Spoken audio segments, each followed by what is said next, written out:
Hi, and welcome to episode 6 of Don't Make Me Pull Out My Books. This one is going to be focusing on the argument that Holmes is never wrong, never makes mistakes, never fails. I've heard this argument a couple of times, largely in the beginning, probably when we were still around episode like 11 or 12 of Elementary. And so I've been working on this one for a while, but as it turns out, Holmes gets a lot of shit wrong in the books, and there's a lot of notes, and it took forever. I only ended up pulling a few things in the end because it was just way too much, because Holmes screws up a lot. So let's begin, because I have things to do today. So in not Reigate Squire, sorry, wrong one, small notes. In the 5 Orange Pips, which is basically a story about all the ways Holmes screws up. We have at the beginning, when the client comes in, this exchange of dialogue. He said that you could solve anything. He said too much. That you are never beaten. I have been beaten 4 times, 3 times by men, and once by a woman. So, right from the beginning we have Holmes admitting that he has not won. Oh, hello, ambulances. I don't know if you can hear that, but there's a bunch of fire trucks going by and ambulances. So, yeah. Later on in the stories, we have the man with the twisted lip. Now, the man with the twisted lip is great because in the end, Holmes, actually succeeds in what he's trying to do. But in the beginning, he's talking to his client, who's the wife of this man who's disappeared. And she's like, hey, yo, is my husband dead? And this is what happens. In your heart of hearts, do you think that Neville is alive? Sherlock Holmes seemed to be embarrassed by the question. Frankly now, she repeated, standing upon the rug and looking keenly down at him as he leaned back in a basket chair. Frankly then, madam, I do not. You think that he is dead? I do. Murdered? I don't say that.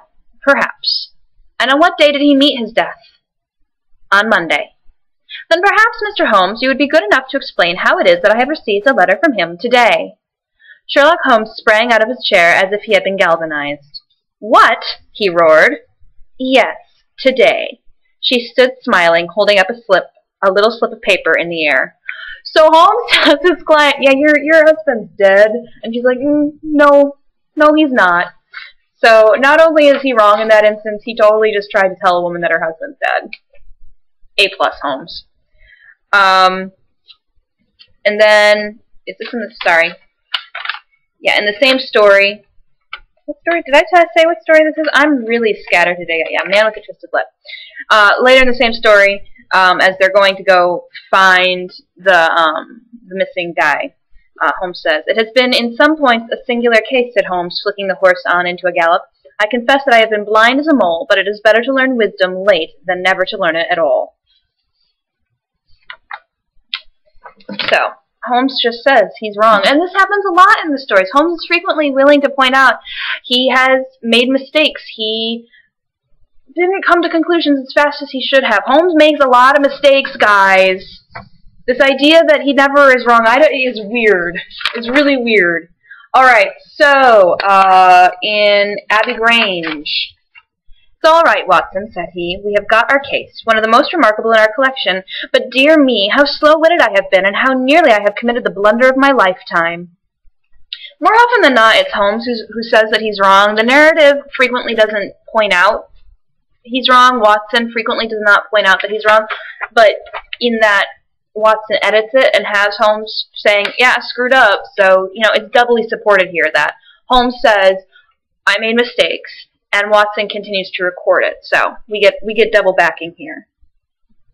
Scandal in Bohemia, an entire story about how Holmes is wrong. Probably one of the most famous stories, given that Irene Adler is in it. I don't know how we've forgotten this fact that Holmes makes mistakes. Holmes gets stuff wrong, like presuming that Irene Adler wasn't. God, what is going on? Sirens everywhere. By presuming that Irene Adler wasn't going to be able to figure out what he was doing and wasn't going to correct for any potential mistakes on her part. And see, the great thing about Scandal in Bohemia is that both Holmes and Irene Adler make mistakes, but Irene is the one who can correct for them, and Holmes doesn't. Holmes doesn't make any corrections at all, and that's why he fails in that instance. In Priory School, we have, again, Holmes saying that he messed things up, he screwed up. But I could swear to it. However, we could go back at our leisure and verify it. What a blind beetle I have been not to draw my conclusion. So,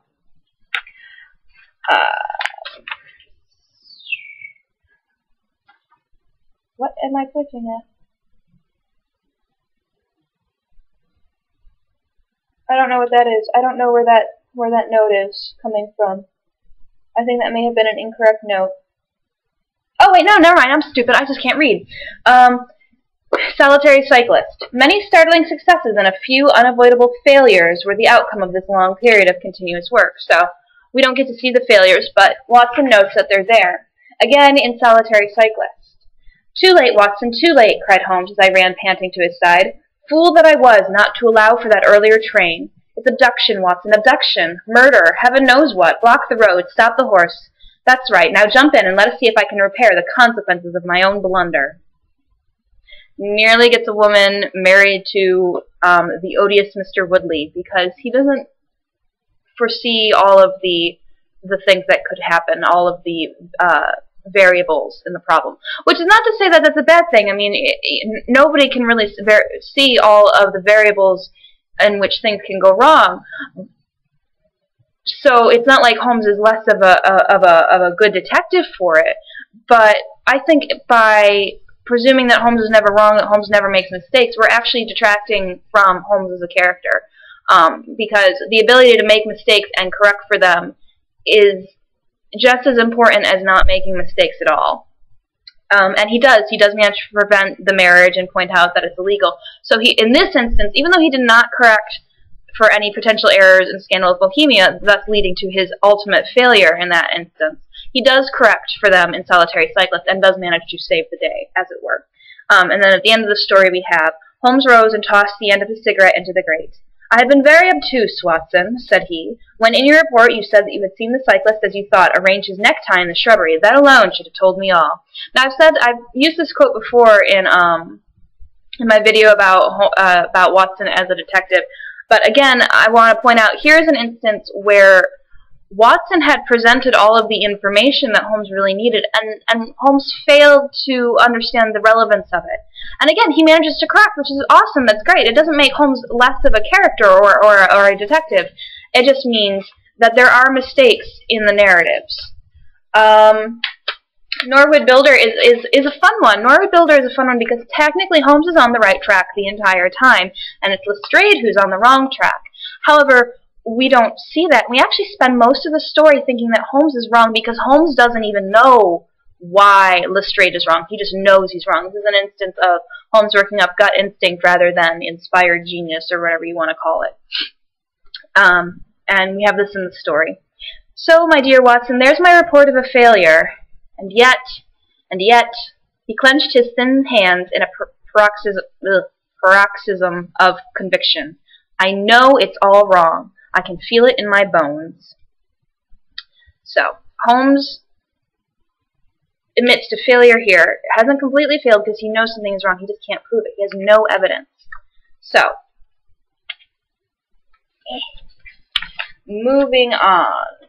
What is this page? What is this story? Silver Blaze. Now this is a fun instance in Silver Blaze. Again, I really recommend Silver Blaze because it's an excellent examination of the Holmes and Watson partnership. It's a great mystery in general, and it has some great character moments for both of our main characters.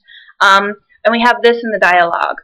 "Because I made a blunder, my dear Watson, which is, I am afraid, a more common occurrence than anyone would think who only knew me through your memoirs." So what this suggests is that Holmes either makes more failures than anybody supposes because Watson just doesn't tell the stories of the failures, or another potential interpretation of that is that there's actual mistakes along the way that Watson edits out because in a short story format you only have so much time and you really just want to get from point A to point B without, point H and point K and point O thrown in there with Holmes going off on the wrong thing. So that piece of dialogue suggests that there's more mistakes than we see, which is nice to know that we only get to see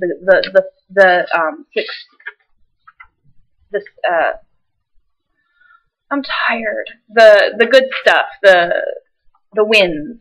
But then we have the Adventure of the Yellowface, which is basically just one long story of Holmes fucks up again. So like Scandal in Bohemia, which is a story about how Holmes fails and makes mistakes and doesn't win the day. We have the Adventure of the Yellowface, in which really no crime is committed, nothing bad happens, but Holmes still gets it wrong. And in fact, the entire point of the story is that Holmes gets it wrong.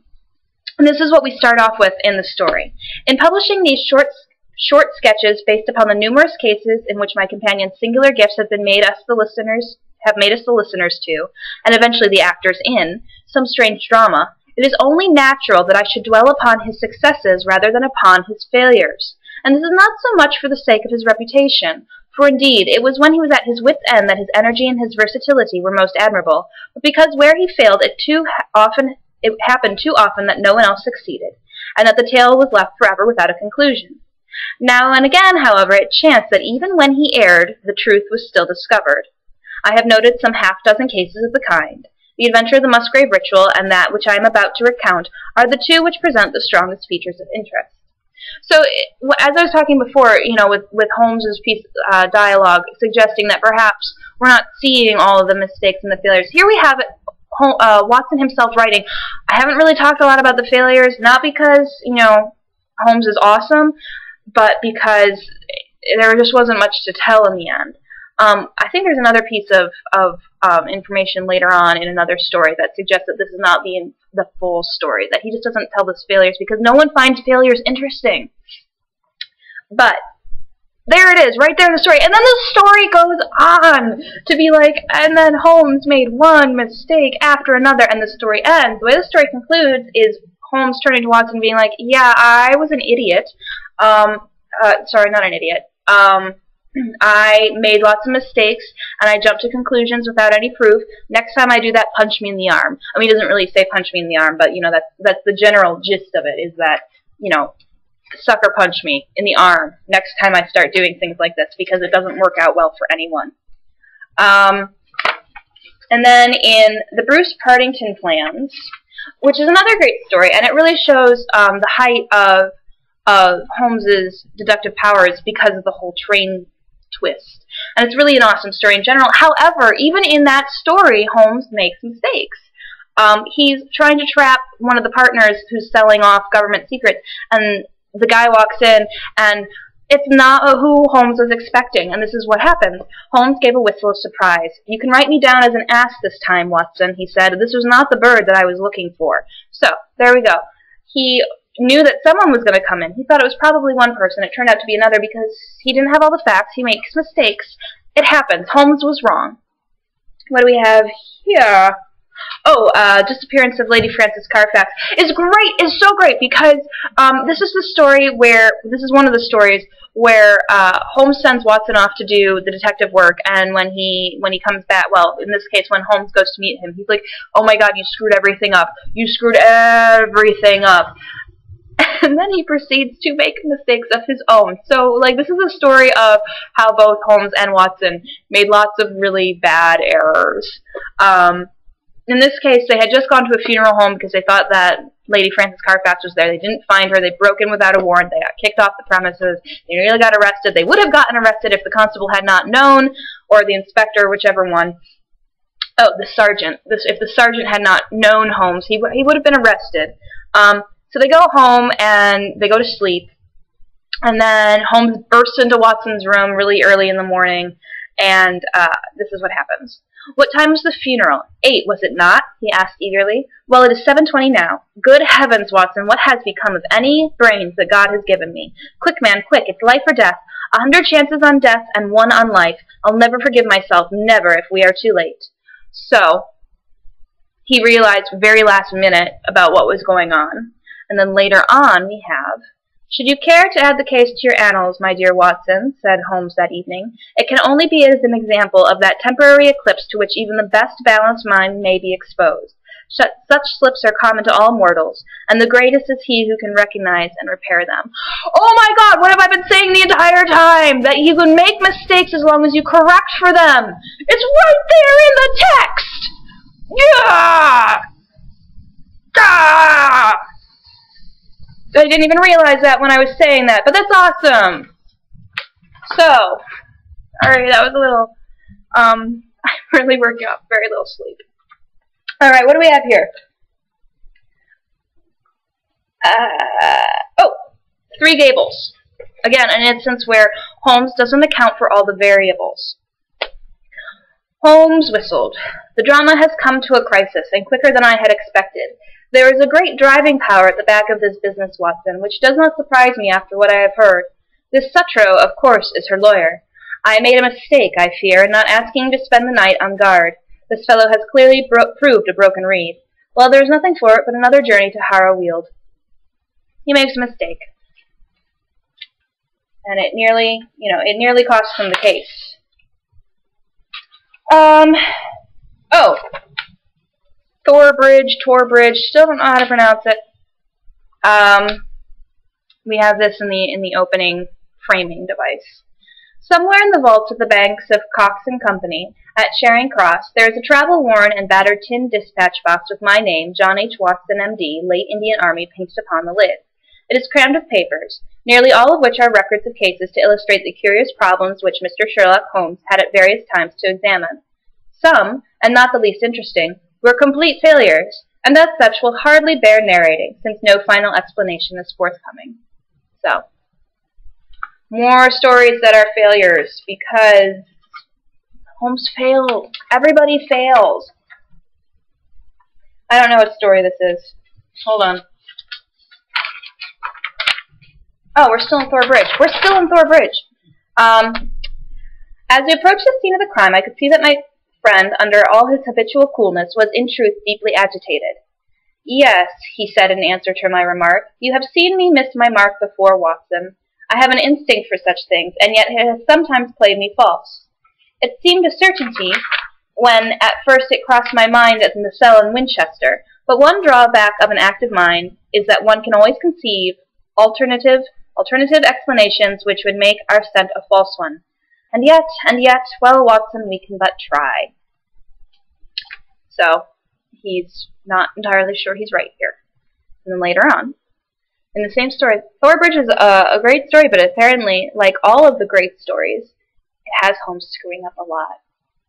I fear, Watson, said he, that you will not improve any reputation which I may have acquired by adding the case of the Thor Bridge mystery to your annals. I have been sluggish in mind and wanting in that mixture of imagination and reality which is the basis of my art.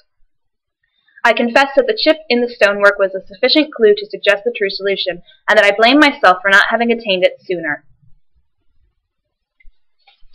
So, I think that's all my notes. But, you know, the ending result, the ending conclusion that we can really draw from this is Holmes makes a lot of mistakes. And he's very, very lucky that very few of them actually cost anyone their lives. 5 orange pips costs Openshaw his life.